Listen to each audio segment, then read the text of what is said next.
recording? Okay. We're going to start with Perek Kaf Hey. Until now, I've been saying we're at the beginning of the end. Unfortunately, this Perek is the end, not just physically the end of the Perek, but it's the end of Beit HaMikdash. It's a very difficult, very sad Perek. It is a Perek that is filled with tremendous amounts of Gemara and associated chapters in Tanakh. What we're going to do today is we're going to read up until Pasuk, let's see, around Yud or Yud Aleph. We'll get into a little bit of depth on those Psukim. Then we're going to look at a few things, a couple of Gemaras before we continue the Perek, because they will be germane to the exact Psukim that we'll have learned. Okay, so let's begin. It was in the 9th year of the reign of the king. This is, remember, this is Tzidkiyahu, the last king of Israel. B'chodesh Asiri, in the 10th month, Besor LaChodesh, on the 10th day, Ba Nebuchadnezzar Melech Bavel, Hu v'chol chelo al Yerushalayim, vayichan aleha. Nebuchadnezzar and all of his cronies came. This is now Asara b'Tevet. This is the reason, one of the reasons that we fast on the 10th of Tevet, is on that day that he began his siege on the city of Yerushalayim. Vayivnu aleha dayek saviv, and he built around it a dayek. What is a dayek? So Rashi quotes Targum Yonatan as karkum, which this means a siege. In other words, what he built was a siege. It sounds like the word a dike, like you build a dike of a river, but that's not what it refers to. So this is the first step in the process. Now we know that in the month of Tevet, which is in the winter, at least in the northern hemisphere, we have a fast day. Then we have a fast day in the beginning of the summer, which we just had, of Shivasar b'Tammuz, which is the breach of the wall, maybe, more or less, we're going to see. Then, of course, Tisha B'Av 3 weeks later coming up, where the destruction of Beit HaMikdash began. And we'll see why I say it began. Unfortunately, most people, think that the series of events took place in that, not just that order, which it is that order, but in that time period. So in other words, from approximately Tevet until Av, but it was much longer than that. We'll see. Pasuk Bet, number 2. Vatavo ha'ir b'matzor, the city came under siege, ad ashtes shana lemelech Tzidkiyahu, till the 3rd year of the reign of Tzidkiyahu. So it's really in the 9th to the middle of the 3rd. It was about a year and a half of time we're talking about right now. Pasuk Gimel, B'tisha LaChodesh, on the 9th of Tammuz, Vayachazak hara'av ba'ir, the siege got the famine got very strong in the city. Lo haya lechem la'am ha'aretz, there was no food for people to eat. Now let's take a look at this first slide.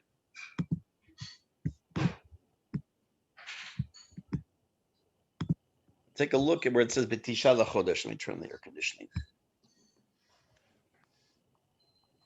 It's much better with the air conditioner on.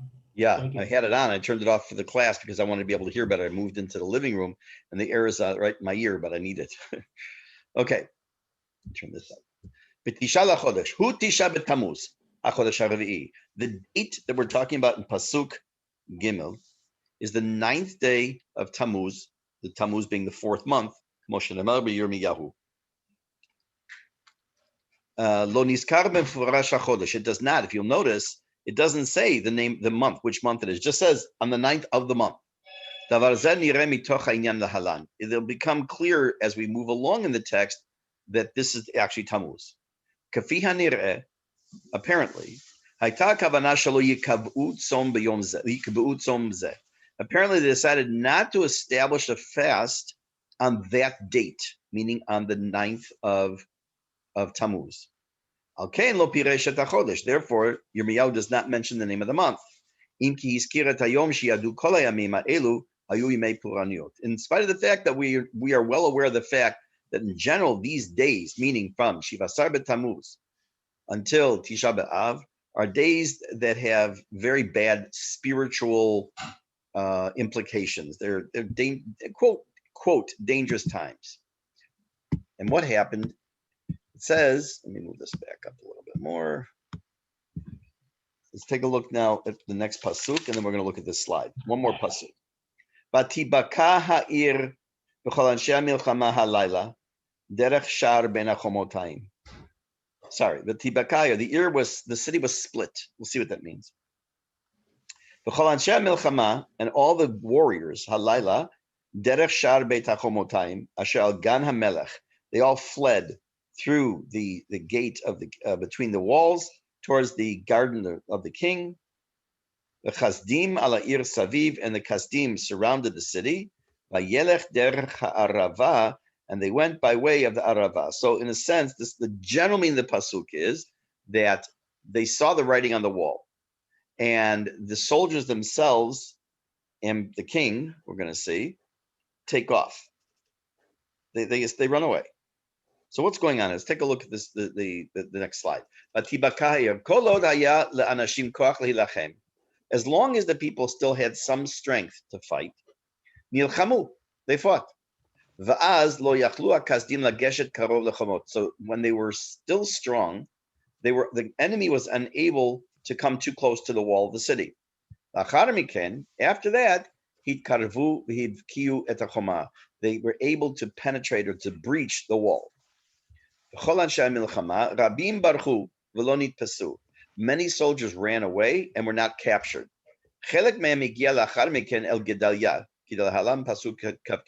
Some of them arrived came to Gedaliah ben Achikam, who we're going to meet in a week or two from now, and did what they were going to do with him.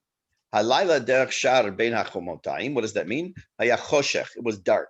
And the city was surrounded by multiple walls. And the area was unfamiliar to the Kasdim, to the enemies. He's giving us a description of where and how the soldiers ran away. And tells us it was on the garden of the king. Al Hagan Hayakirui, above his garden, it was a rooftop. It was there was a roof on top.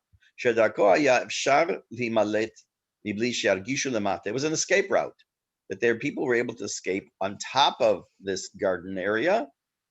Probably like it was a portico, and on top of the portico they ran away, with anybody below them not even realizing that there were soldiers running away on top. Sidurim elu hayu kanire atikim. This arrangement was evidently ancient. Because at all times, the house of the king, they had to be very careful. It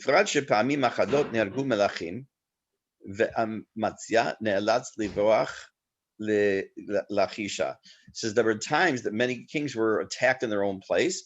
For example, Amaziah, who was forced to run away to Lachish. So what's he saying?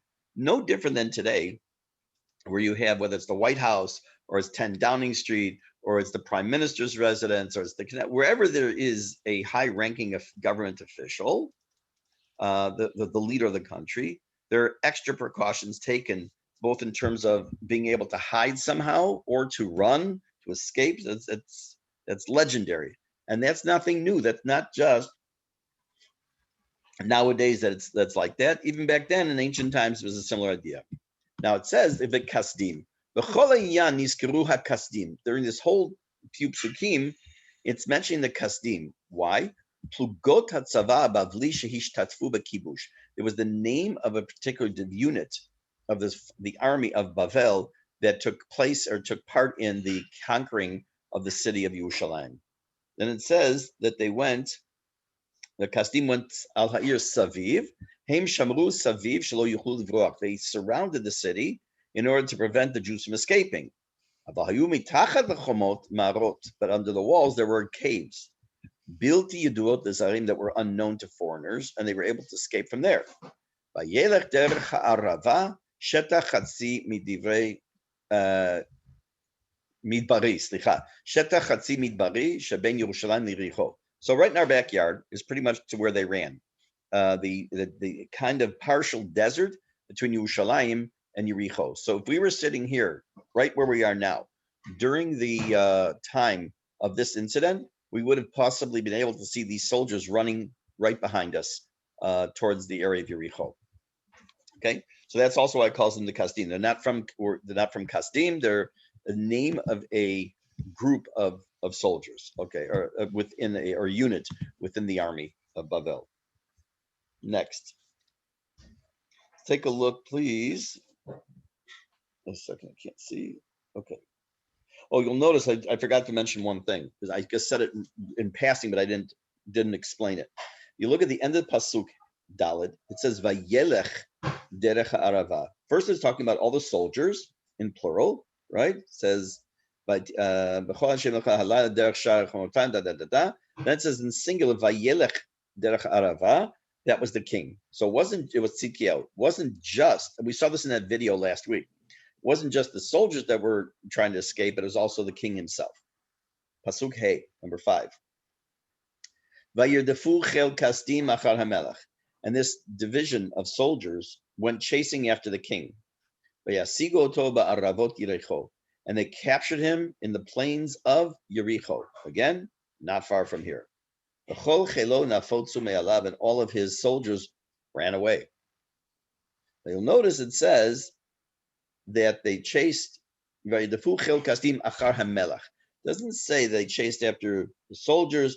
They went specifically after the king because that's who they were targeting for a specific reason, which we're going to see now. Some of you are, I imagine, are familiar with yesterday in the news that in Haiti, the president or whatever he was called was assassinated in his home overnight. He was murdered, and his wife was injured. She's been transferred to Florida.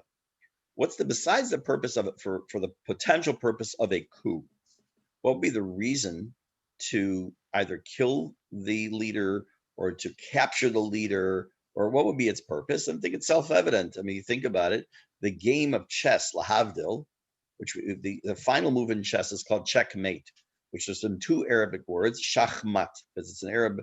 The game was actually invented in the Arab world. Shachmat, the king is dead. The whole goal is to capture the king. Why? Because the king is the leader. Once the leader has been taken out, it causes either pandemonium, causes all kinds of a power vacuum. So they weren't so interested right now. Sancherib was not so interested. Sorry, Nebuchadnezzar was not so interested in just toppling the city or doing what he wanted to do, but he needed to do something to the king himself. So he sent these soldiers on a mission directly towards the king. So what do they do when they capture him? Pasuk Vav. They're really not very nice people. Vayitpesu et hamelech. They captured the king. Vaya'alu oto el melech Bavel Rivlata. And they took him to the king of Bavel, who was at that point in Rivla. Vayidabru ito mishpat.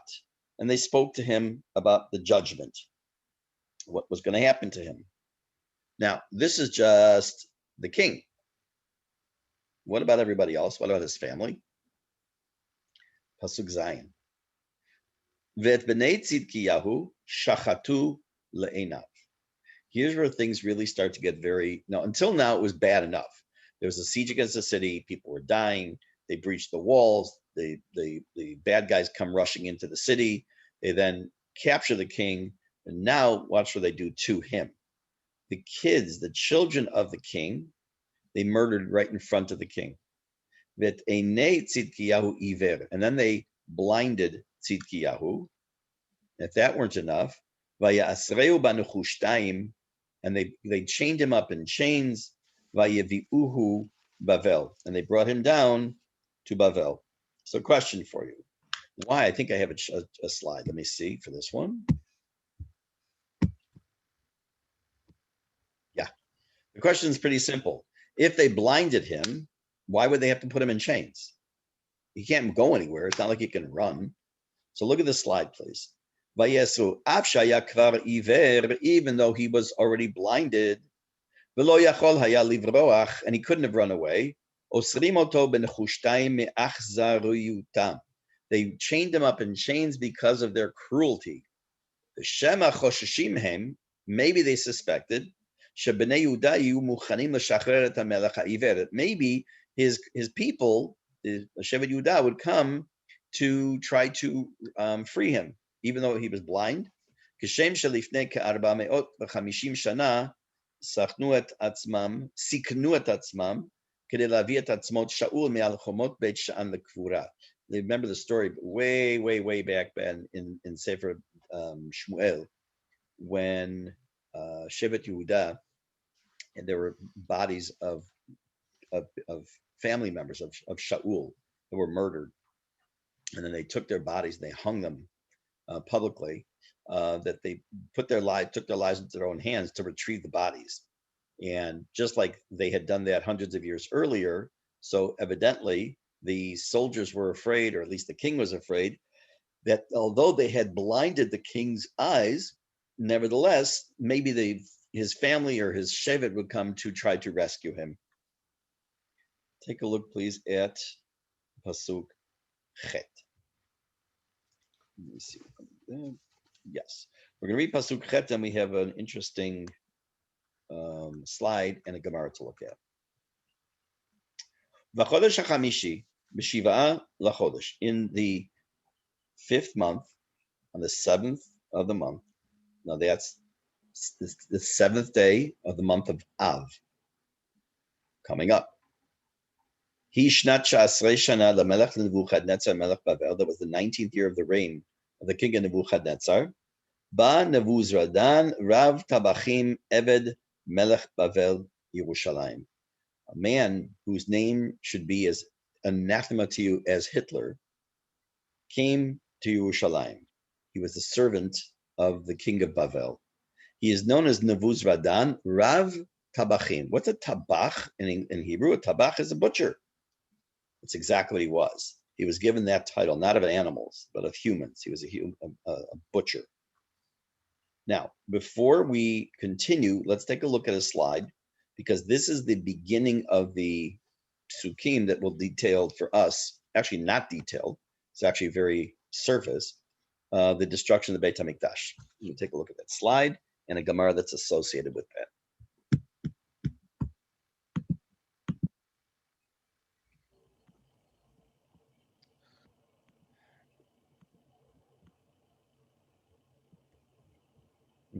Just a second. Oh, interesting. Interesting. Just a minute. Okay. Okay, I'm going to read to you. That's very strange. Oh, here. I just went down too far. I had it already here. It's not strange at all. I'm strange. Tov. This section, which starts now, we just started reading in Pasuk Chet. Chet, Tet, Yud, Yud Aleph, Yud Bet, and a couple others, detail briefly destruction of Beit HaMikdash. So listen to what he says here. B'milim me'atot, in matter of very few words, Kotev Yirmiyahu al Churban Beit HaMikdash Harishon. Yirmiyahu writes about the destruction of the first Beit HaMikdash. Gamba Sefer Echa, also in the book of Echa, which he wrote, Ein harbe kinot al churbano. There are very few words written about the actual destruction. In other words, if you read Echa, which we are going to, Bezrat Hashem, and I'm going to add some stuff in before we get to Echa, there's really very little that details the actual destruction. There's some, but not a lot. Hamisped alav nimsar ledorot.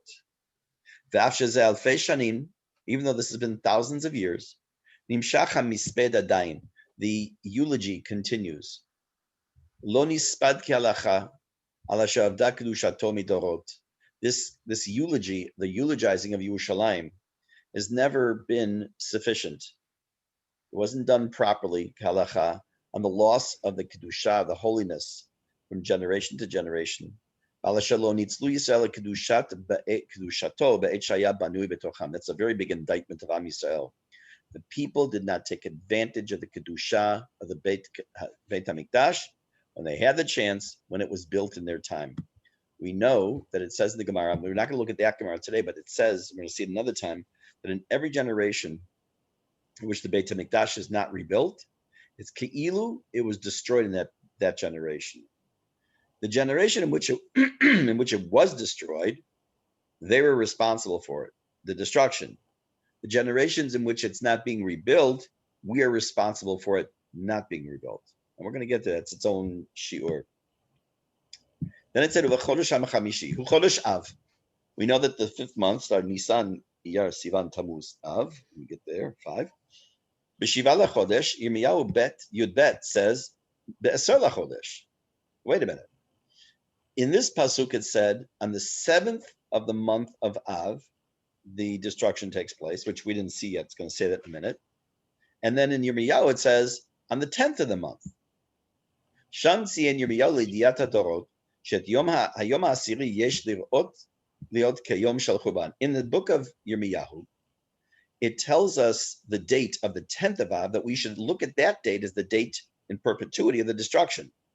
Okay, noagim gambo avilut chelkit, and therefore we also have a partial avilut on that date. I'm going to explain all this once we finish with this slide and look at the Gemara. Ulamatzom lezecha churban shenikba lachar mikein, but the actual fast day, meaning Tisha B'Av, that was established later, kavu b'tshii lachodesh, was established on the 9th of the month. Kiboto yom lifnot erev, because on that day, towards the evening, etzito et ha'esh bevet Hashem, that the fire against the Beit HaMikdash began. Okay, so there's a lot of stuff here he's mentioning to us. Number one, Yirmiyahu specifically chooses that in Sefer Melachim he does not spend a lot of time talking about the actual destruction. It spans maybe 4 or 5 psukim. Number two, there seems to be a difference of opinion in the dates of when the destruction took place. Apparently, it seems that way between Sefer Melachim and Sefer Yirmiyahu. Also, the date of that we commemorate, the day of the 9th of Av, doesn't appear as a date at all here. So what's going on? Okay, let's see if I can move this up here. This is Gemara in I'll tell you, I forgot already, in Ta'anit. Masechet Ta'anit, Daf Kaf Tet Amud Aleph. I'm going to read a few lines, starting from where it says, Amar Rabba, Amar Rabbi Yochanan. I'll see it right at the beginning of this slide. I'm going to read till down here and explain. This Gemara will help us understand why Tisha B'Av is, or why we fast on Tisha B'Av, not on the other days that are mentioned in Yirmiyahu, or in Yirmiyahu and Melachim. Amar Rabba, Amar Rabbi Yochanan. Tisha B'Av Haya. The date that right before this, it was discussing the return of the Meraglim, the so-called spies, and Am Yisrael were crying that they would get a terrible report. It says that night was Tisha B'Av. Amar lem HaKadosh Baruch Hu. This is a very, very, very, very famous line in the Gemara that if you've been to any shiurim at all ever on Tisha B'Av, more than likely you've heard this line. Atem bechitem bechiyah shel chinam. You cried for nothing. What do you mean you cried for nothing? I told you I'm going to give you the land of Eretz Zavat Chalav Udvash. You guys go in there and take a look at it. You come back and you do all kinds of things of speaking Lashon Hara against Eretz Yisrael, and you cried for absolutely no reason. You cried for nothing. I'm going to give you what to cry about, guys. You're going to be crying for generation after generation until this very day. We pay that price for Lashon Hara against Eretz Yisrael. That's got to tell you something. Got to be very, very careful in how you talk about this country. I'm not talking about the politics. I'm not talking about the land of Israel. And you can be very, very careful because till this very day we're suffering from that, meaning that you cannot speak Lashon Hara about the land. Charav habayit harishona, and as a result, the first Beit HaMikdash was destroyed. Dichtiv, v'chodesh hachami. It's going to talk down here about the second, but I'm not going to get into that one. Dichtiv, v'chodesh hachamishi b'shiva lechodesh hi shnat tisha asrei lemelech Nebuchadnezzar melech Bavel. So this is the pasuk we just read, and Vayisrof et Beit Hashem is the next one. We didn't read it yet, but it's where he burned the Beit HaMikdash. And it also says in the Yirmiyahu, V'chodesh ha'chamishi be'asar lachodesh. On the 10th of the month, this happened. Hishnat shasrei lemelech Nebuchadnezzar melech Bavel ba Nebuzradan Rav Tabachim amad litei melech Bavel b'Yerushalayim. Betanya. We learned in a Braita. You can't say it was destroyed on the 7th, because it already says in Yirmiyahu it was destroyed on the 10th. You can't say it was destroyed on the 10th, because it already said in Sefer Melachim it was destroyed on the 7th. HaKetzad. So how do we deal with this? What's the deal? So he answers, B'shiva nichnasu nachrim laheichal.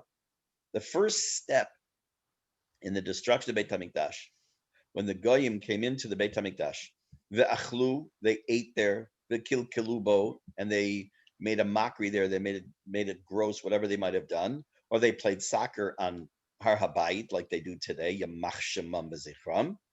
That happened on Shvi'i, Shmi, and Shmini. So it happened on the 7th, the 8th, and the 7th and the 8th. Uchi'i, and on the 9th day, Samuch l'chashichar, as the end of the day of Tisha B'Av came, Hitzitu bo ta'ur. They start to light the fire to destroy the Beit HaMikdash. Vayadolek v'holech kol hayom kulo. And then it went the entire day. Which day? 10th, not the 9th. The burning of the Beit HaMikdash began late in the day of the 9th. We're going to see how that has halachic ramifications in a moment. Shenemar oy lanu kifana hayom ki inatu tzlalei erev v'hainu da'amar Rabbi Yochanan. This is why Rabbi Yochanan said, Ilmalei hayiti be'oto hador, had I been in that generation, lo kavati v'ele ba'asiri, I would have actually established the fast to be on the 10th of the month. Why? Because the majority of the Beit HaMikdash was burned on the 10th. The Rabbanan, why did they decide to have the fast on the 9th of Av? It was more important for them to note the beginning of this bad episode, meaning that for the moment, everything took place afterwards. Yes, it burned mostly on the 10th, but when did it actually start? On the 9th. And since it started on the 9th, Chachamim goes there that we should fast on Tisha B'Av. Okay, couple things.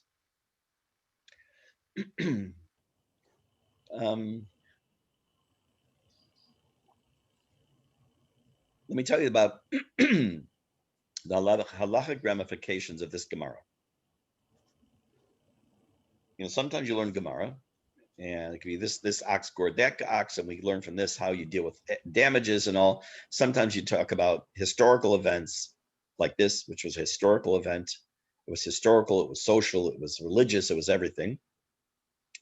But we don't necessarily think it affects us today, other than the fact that we have to fast. But there's a halachic ramification. You notice that before Tisha B'Av starts, the custom is that you remove the parochet, or at least open the parochet from the Aron Kodesh. You sit on a low stool, a bench, a floor. You don't sit on a regular chair. And then on the day of Tisha B'Av, at Chatzot, you're allowed to sit back on a regular chair. You're allowed to put the parochet back.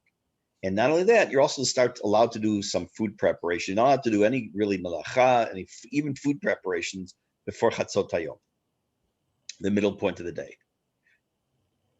Now, if you look at this Gemara, you have to ask yourself, I don't understand something. It should be exactly the opposite. And oh, by the way, not only do they lighten the restrictions a little bit on Tisha B'Av, the second half of the day, suddenly there are a couple little restrictions that flow into the next day. On the 10th of Av, as we know, on the 10th of Av, until the morning, until Chatzot, depending on the year, until Chatzot, there's still things you're not allowed to do. You still can't do laundry, you still can't drink wine, eat meat, until after Chatzot. So it's kind of contradictory. The 10th of Av, which was the worst burning, there's only a little bit of restrictions. On the beginning of Tisha B'Av until Chatzot, there's a lot of restrictions, but they had not even yet set the fire. So it should really be the opposite. We should start off with don't drink wine, don't eat meat. Okay, you fast, of course, but maybe you do laundry. Then starting at Chatzot, you should start sitting on a low stool. And then on the 10th, maybe you should, maybe fast for not, whatever it might be. How come it was set up this way? So Gemara tells us another place. The main source for most of, it shouldn't say main, but one of the main sources of the Gemara of the destruction of Beit HaMikdash is found in the Sechet Gittin, which we're going to look at hopefully still today. The whole story of Kamsa and Bar Kamsa.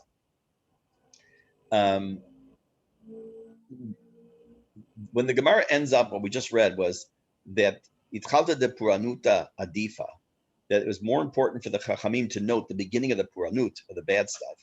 That's why we fast on the 9th, even though the real fire didn't begin until later that night and really took hold on the 10th. So because there's still the majority of the fire was burning on the 10th, we have to recognize that somehow and have some leftover restrictions on that day. But why the day of Tisha B'Av is not reversed? We should sit on the regular chairs and then go onto a low stool. Answer being as follows.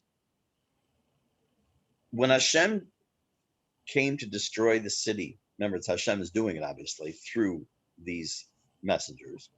When Hashem came to destroy the city, there was potential for not only the Beit HaMikdash to be destroyed, but Am Yisrael. It could have been destroyed, thousands and thousands and thousands of Jews, if not potentially wiped them out.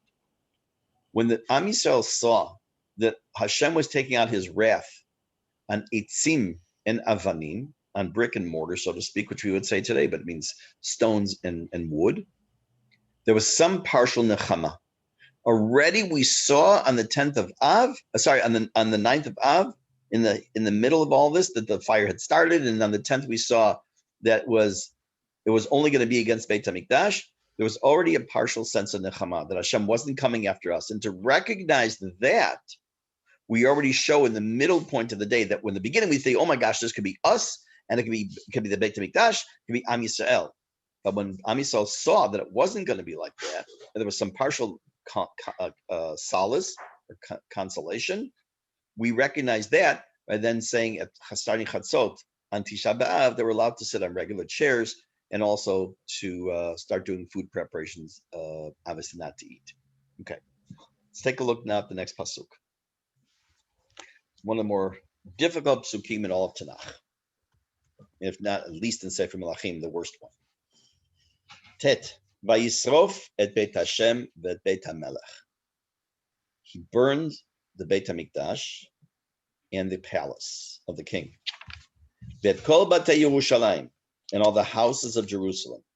Ve'et kol Beit Gadol saraf ba'esh, and all of the big house, we're going to see what that is, he burned in fire. So if you have Rashi. Is that a double language, Rabbi? Burned in fire? Why does it have to say in fire? Very Burned. good. Very good. What it means fire? I mean, Yafeh. Yafeh me'od. Let's see. Hold on. Hold on 1 second.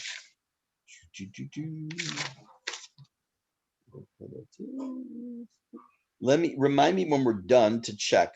That's a good question. I didn't even catch that. Very good. I know that expression is used in other places too, but remind me, please. Okay, I'll take a look in Safari. Look at the Radak or a couple other Mefarshim. I didn't look. Take a look. You'll notice what is it they burnt? They burnt the Beit HaMikdash. They burnt the house of the king. They burned houses in Jerusalem, and they burnt a big house. Take a look at Tet in Rashi. I don't have a slide for it. The Rashi says, Ve'et kol Beit Gadol. Batei Knesiot. You thought Kristallnacht was the first time that Jews had, but the Knesset burned down. They burnt the shuls in the city. Shemegadlin behen Torah. What does it say? Beit Gadol doesn't mean big house. It's the word ligadel, not from the word gadol. Ligadel means to grow something. In this case, Jews of Bnei Torah. The Batei Knesiot shemegadlin behen Torah utfilah ubatei hasarim. So it was a triple whammy, quadruple whammy. They went after everything.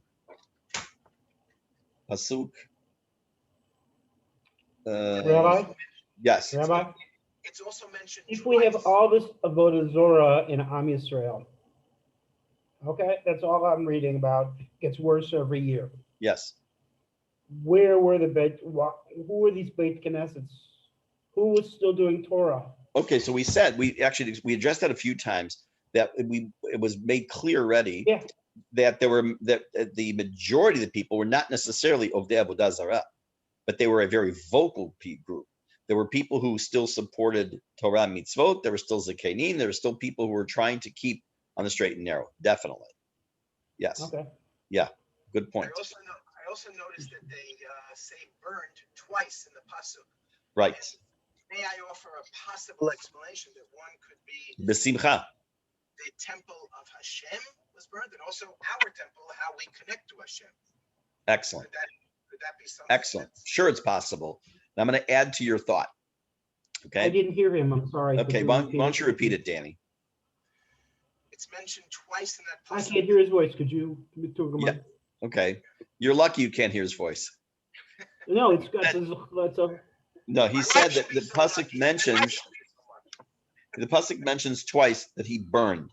So he's suggesting that maybe it means that he burnt the physical Beit Hamikdash and also burned the connection between Hashem and Am Yisrael and Hashem. Definitely possible. So I'll tell you what I would like to add to that. I thought of an idea many, many years ago that I have never seen anywhere, but to me is so obvious. We only have in Judaism, we only have 2 fast days that are 25 hours. 25 hours is Tisha B'Av and Yom Kippur. On Tisha B'Av, we fast for the Beit HaMikdash that was destroyed, the physical Beit HaMikdash. On Yom Kippur, remember it says, V'asu li mikdash v'shakanti b'tocham. We're supposed to have within us a little Beit HaMikdash that we're supposed to serve Hashem through our heart and all. So that when we fast on Yom Kippur, we are also fasting for the Beit HaMikdash that we destroyed internally. And that's a connection between, I don't know, maybe. So that's just like adding an idea onto what you said, Danny. Now, so what were Batei Knesset doing at the time of the Beit HaMikdash? I was waiting for someone to ask that. Very good. We think, when I say we, it means you and me and most people think, like, if you had a Beit HaMikdash, what do you need a Beit Knesset for? Right? You had a Beit HaMikdash. Right? Already prior to, even in the time of the Beit HaMikdash, the first bite, the second bite, there were already Batei Knesset. They did not necessarily conform to what you and I see today as a Beit Knesset. First of all, the ruins, which I've seen a number of them over the years, interestingly enough, didn't even have an Ezrat Nashim. They were just a setup for what men would come to the shul. Women did not go participate whatsoever, it would seem, at least up north from the shuls that I'd seen. What did the davening look like? What did they say? If you can remind me, now I'm giving you a little homework. Remind me, and I have information, I just don't have to go looking for it, of what that time period looked like as far as shuls, what they did. You didn't find an art scroll machzer on the shelf, obviously, nor did you have, there's certain tefillot that were not said, that were not necessary. So I'm happy to address that, but please remind me, okay? That's why I'm saying this particular section in Sefer Melachim is going to bring about a lot of questions and information and all. So I want to do one step at a time. I want to take a look now. Hold on one second. Hold on. I need to just deal with something for 1 second. I'm sorry.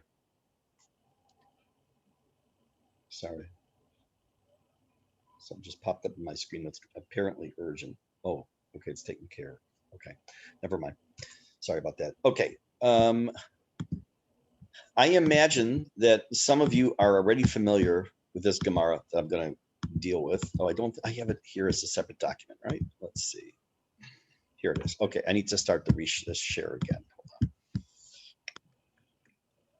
Share. Concept. Okay. Let me give you a little background to this Gemara.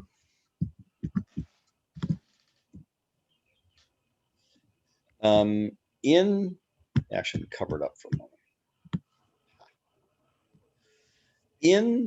Or on Tisha B'Av, I think you know that you're limited to what you're allowed to learn. Because it says Torah Hashem, that Hashem, Torah Hashem T'mimah Mishivat Nafesh, it brings us joy and happiness and gladness, that because you're not allowed to do things that make you happy on Tisha B'Av, you're not allowed to learn. I have a friend who once told me he doesn't learn Torah the entire year, so he shouldn't by accident learn on Tisha B'Av. He was somewhat serious. Anyways, there are certain things, though, you're allowed to learn. Parts of Yirmiyahu, Sefer Eov, and it's this particular Gemara in Masachet Gitin, Daf Nun Hey Amud Bet. It's known as Kamsa and Bar Kamsa. I imagine some of you are familiar with the story. I'm going to read it, and during it, I'm going to pose a couple of questions as well. One of which never occurred to me until just a few years ago when someone asked, and I've seen a number of answers, and we'll just talk about one of them. So it tells us, the Gemara over there talks actually about 3 incidences that brought about destruction. We're only going to talk about one, which is the story of the destruction of Beit HaMikdash. Akamsa bar Kamsa charuv Yerushalayim. Because of two men, one whose name was Kamsa and the other's name was Bar Kamsa, the city of Yerushalayim was destroyed. And now it tells us the story. Let's make it easier to see. Tahu Gavra derachme Kamsa. There was a man who had a friend whose name was Kamsa. Ubal devave Bar Kamsa. And his enemy was Bar Kamsa. Avad Seudata. So this guy who had this one friend and one enemy, he made a party. Amarle lishmae. He said to his servant, Zil aiti li Kamsa. Go and invite Kamsa. Remember, send him an evite on the internet and invite Kamsa. Azal aiti bar Kamsa. By accident, he invited the other one, who was the enemy of his host, or his boss, named Bar Kamsa. Ata, he came to the party. Ashkachet Haviyativ, and we by the way, we'd never hear the name of the man whose party this was, and he saw that Bar Kamsa was sitting there. Amarle Michtiahu Gavra Baldevava Hu Gavrahu my Bait Hacha. What's this guy doing here? What's my enemy doing sitting at my party? Kum, poke, get up, leave. Amarle Hoiva Atai Shavkan. So he said to him, look, Imkar, I'm here.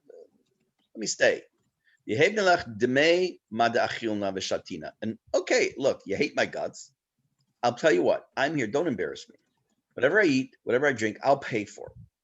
Amarle lo. He says, nothing doing. Okay, I really don't want you to embarrass me. I'll tell you what, I'm going to stay, I'm going to eat, and I'll pay for half of your expenses for this entire party. Amarle lo. He says, no. Amarle Yehiv to make kula sudatech.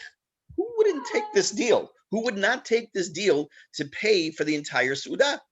Amarle lo nakte biadeh, ukme ve'afke.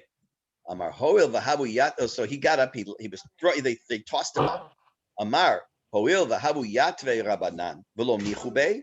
He said to himself, because the rabbis were sitting there and they didn't say what was being done to him was wrong. Shma mina kanichalahu.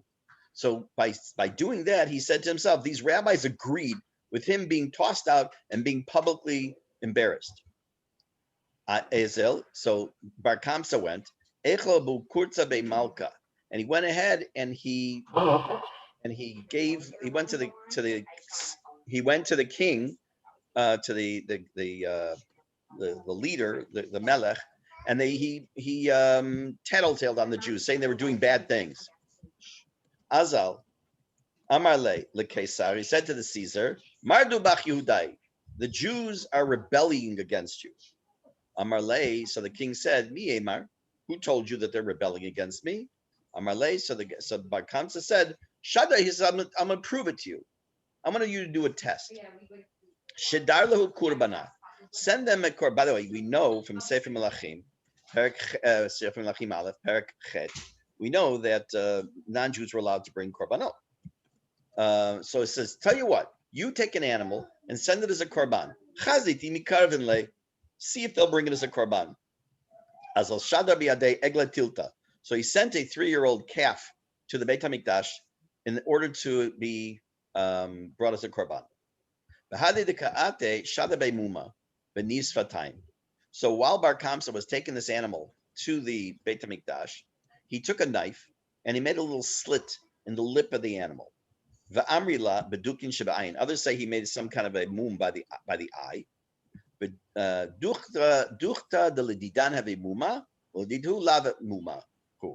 That for the Jews, that would have been enough of a blemish that they couldn't bring it as a korban. But from the perspective of the non-Jews, that was no problem. In other words, he's setting them up right now. He's going to give an animal that the Jews will probably reject. Savur, he thought. Savur Rabbanan likruve mishum shlom malka. They thought, you know what? Maybe we should still bring this korban just because we want to keep peace with the king. Amar lahu Rabbi Zachariah ben Avkulis. You'll see why in a minute his name is in bold. So Zachariah ben Avkulis said, Yomru bale mumin krevin legabe mizbeach. He said, what? We can't bring this animal as a korban. What are you talking about? Because people will think that if you have a korban that has a mum, that has a blemish, you're allowed to bring it. So they thought They thought maybe we should just kill Bar Kamsa. No one will know the difference. This is no, he's not going to go back to the king. No one's going to report back. We can't do that. We can't do it not because it's murder. We can't do it because it'll seem like if someone brought a korban that had a mum, it's a death sentence. But if not, his speaking up at this moment, Rabbi Zechariah ben Avkulis, led to a major problem. Look at that, I wrote in English. As a result, they did nothing. Bar Kamsa's slander was accepted by the authorities, and consequently, the war between the Jews and the Romans began. Amar Rabbi Yochanan, an v'tanuto shel Rabbi Zechariah ben Avkulis hechrivat beitenu. The humility, and I'm going to explain what that means. It's in quotes.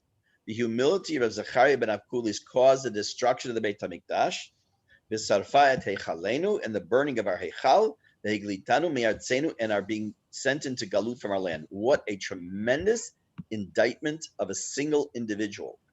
We associate this story of Kamsa and Bar Kamsa. I'm going to come back to this and give a little bit of explanation with the destruction of Beit HaMikdash.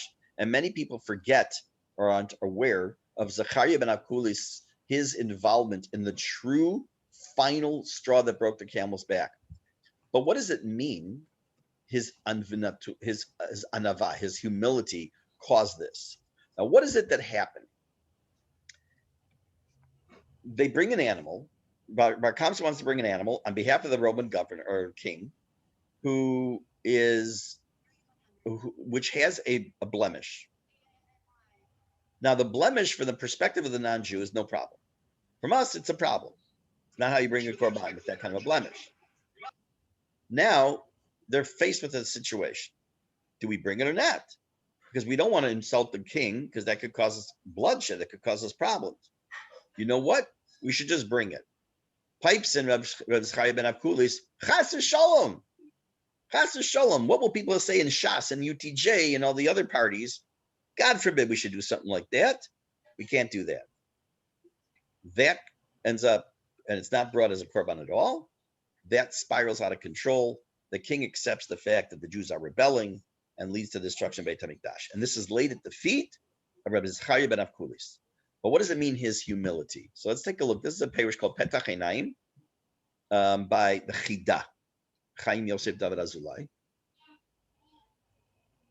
Amar Rabbi Yochanan v'tanuto shel Rabbi Zechariah. Ba laha'ir ikar gadol b'avodat Hashem. Listen to this. If you didn't hear anything else I said today, listen to this. This is coming to give us an awareness of a tremendous fundamental principle in serving Hashem. Shetzarich ha'adam lishkol befeles. You have to measure with a peles nowadays, is like a level, right? You have to measure everything you do. Kol asher hu oseh liot sofeh umabit ro'eh et hanolad. See your actions and understand and think about what the potential results could be from your actions, your statements.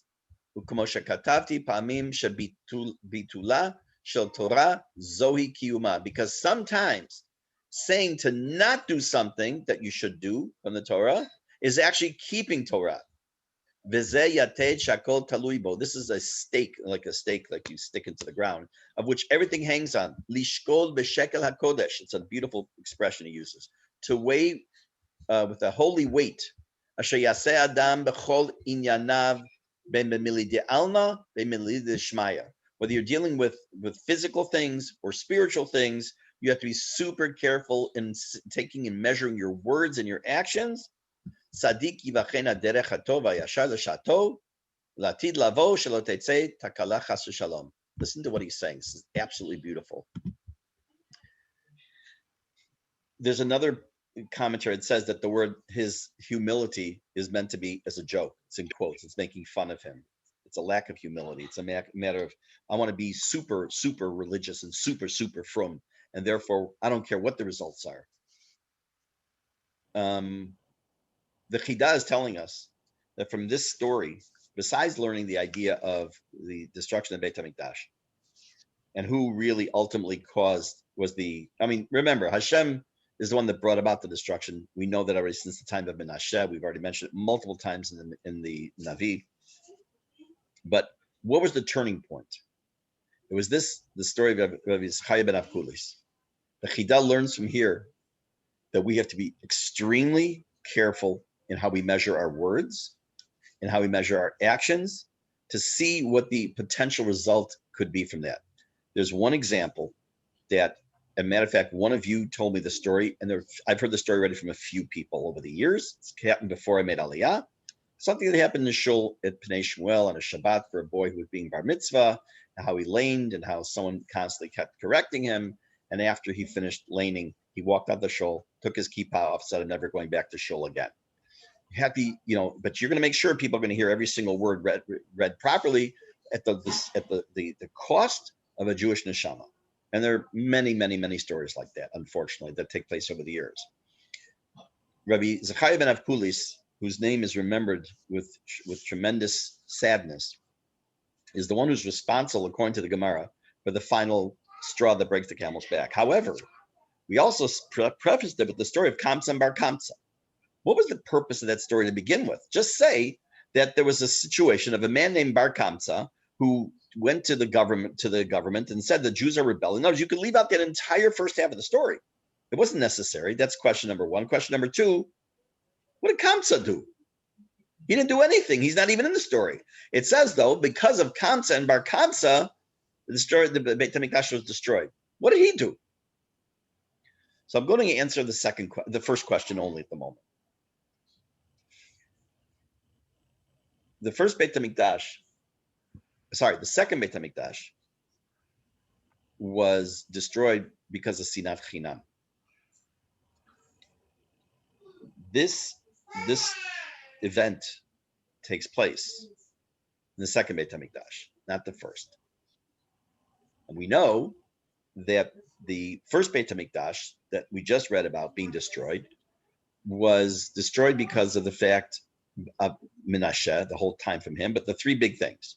Shvichut Damim, Gilui Arayot, and Avodah Zarah. We've seen them all. We've seen them all throughout the last throughout Sefer Melachim, and especially the last part of Sefer Melachim. But the second Beit HaMikdash, the Jews were on the straight and narrow. They were really religious. They were keeping Torah mitzvot, and unfortunately, to some extent, the judges were keeping it too strictly, the true letter of the law, and not looking beyond the letter of the law. But what was the ultimate reason for the destruction? Was Sinat Chinam.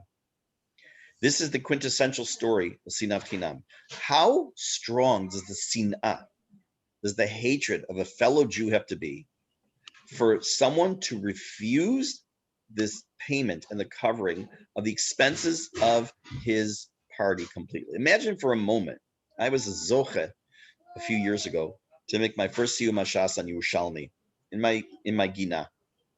And I'll make up a number because I really don't remember how much it cost me for the food. Let's say it's 5,000 shekel. I have no idea how much it was. Let's just say it was.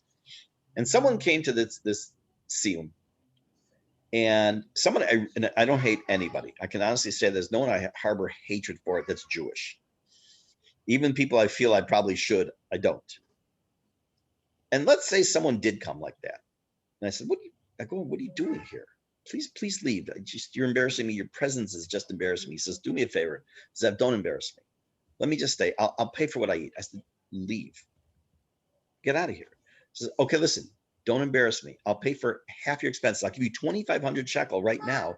Pay for half it. I said, get out. Fine. Just don't throw me out. I'm going to pay for I'm going to give you all 5,000 shekel. How strong does my sinat chinam have to be for me to refuse that 5,000 shekel? And it was entrenched in the people so greatly that it brought about a situation where people such as Kamsa and Bar Kamsa could exist. And why he is mentioned as well, because Kamsa sat by knowing that he had a friend named Bar Kamsa, who this man hated, and they was able to engender such a feeling and allow it to continue with not trying to mend fences. It meant that he had the opportunity and the ability to try, before this story took place, to try to repair this relationship with this man and Bar Kamsa. Why do we not know the name of this man? I don't know. I'm sure it's mentioned somewhere why. But it's telling us that people in general had abilities not only to have such sinat chinam, they could have repaired damage, and they didn't. It's another unfortunate lesson for our time that we got to be very careful. There are unfortunately people who do things that cause tremendous sin'ah among our fellow Jews. And how we react to that and what we do with that, we have to be very, very careful. We have to be careful how we talk about the land of Israel. We have to be careful about how we talk about each other. You'll notice that there were two major sins in the Torah. One was the Egel HaZahav, and one was the Miraglim, and how they cried Bechiyah Chinam. So only one of those do we still suffer for to this very day. And that's the Lashon Hara of the land of Israel. The fact that Hashem's honor was pushed aside by a portion of Am Yisrael with the worship of the golden calf and Avodah Zarah, or Avodah Shehi Zarah, wasn't exactly Avodah Zarah. And Hashem was able to overlook that is one thing, but he was not able to overlook the fact that Am Yisrael rejected his gift of the land of Israel. So we have a tremendous responsibility. I know we're going to have Bezrat Hashem one more class before Tisha B'Av. We're going to have this coming Sunday night, Bezrat Hashem. We're going to meet regular time on Tisha B'Av. 1 second, sweetie, almost done. And I want to continue with this theme. But we're going to also talk about, we're going to take a look at a couple of Gemaras and also maybe finish the parak. I don't know yet. But we are right now at the doorway tomorrow night of Rosh Chodesh Menachem Av. And I would like to recommend, people do a Cheshbon Nefesh Elul very often, Rosh Hashanah, Yom Kippur. It's time for a Cheshbon Nefesh when it comes to how we feel about how we treat our fellow Jews. Doesn't mean, yes, it does. You're supposed to love every Jew. It's difficult. It's very difficult sometimes. I'll grant you that. But it's a lot easier to not hate than to love. It's true. What do I mean by that? I can try and make a conscious decision not to hate somebody. But to go out of my way to try to love someone who I think I should hate, it's a little bit more difficult. So at least let's do it in steps. Let's try our best to not have hatred for a fellow Jew, no matter how bad they may seem, no matter how bad, because they still have a Jewish neshama. And by doing that, maybe we can be Makari the Geula b'Meher v'Yameinu. Amen. I hope that the rest of your day is a little more uplifting and happy than this last hour. I hope that when it comes to Tisha B'Av, we'll be having the shiur in the Beit HaMikdash, or at least right outside. And Aryeh will be bringing the pasta. I'll bring the wine, and we'll have a party. Bezrat Hashem. Meantime, have a wonderful day. And Rabbi? Thank you. yes. 1 minute from now, can you answer your phone, please? Sure. Your turn, Stein. Yes. Bye. Sure. Bye.